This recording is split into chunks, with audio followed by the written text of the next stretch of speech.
حسد دراصل خود اعتمادی کی کمی کا نام ہے۔ ایسا انسان کو اوپر لے جا سکتا ہے، لیکن انسان پیسہ اوپر نہیں لے جا سکتا۔ کبھی بھی کامیابی کو دماغ میں اور ناکامی کو دل میں جگہ نہ دینا، کیونکہ کامیابی دماغ میں تکبر اور ناکامی دل میں مایوسی پیدا کر دیتی ہے۔ انسان غم کی گرفت سے کبھی نہیں نکلتا، خوشی محض تھکان اتارنے کا وقفہ ہے۔ بہترین ہم سفر کی سب سے بڑی خاصیت یہ ہے کہ وہ آپ سے اختلافات اور ناراضگی کے باوجود بھی آپ کا خیال رکھنا اور فکر کرنا نہیں چھوڑتا۔ کون رکھے گا ہمیں یاد اس دور خود غرضی میں؟ حالات ایسے ہیں کہ لوگوں کو خدا یاد نہیں۔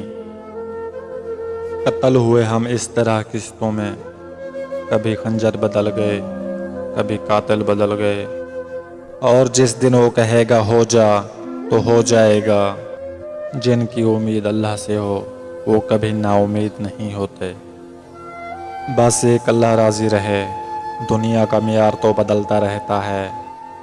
اپنے رب کے علاوہ کسی سے امید مت رکھو۔ مولا علی علیہ السلام نے فرمایا، سب سے بڑا جاہل وہ ہے جو ایک پتھر سے 2 دفعہ ٹھوکر کھائے۔ کسی کے منہ پر بے عزتی کرنا اسے قتل کر دینے کے برابر ہے۔ لوگوں سے ڈرنا چھوڑ دو، کیونکہ رزق اور عزت کسی کے ہاتھ میں نہیں، اللہ جسے چاہے بے حساب دیتا ہے۔ وہ جگہ چھوڑ دو جہاں تمہارے احساس اور تمہارے الفاظ کی قدر نہ ہو، پھر چاہے وہ کسی کا گھر ہو یا کسی کا دل۔ کچھ رشتے اللہ تعالیٰ خود ختم کرواتا ہے تاکہ ہماری زندگی خراب نہ ہو سکے۔ بے شک وہ جو کرتا ہے بہتر کرتا ہے۔ ہر چیز اپنے وقت پر اچھی لگتی ہے۔ نیکی کمانے کا وقت جوانی ہے۔ افسوسناک بات ہے کہ ہم نیکی اس وقت کرتے ہیں جب برائی کے قابل نہیں رہتے۔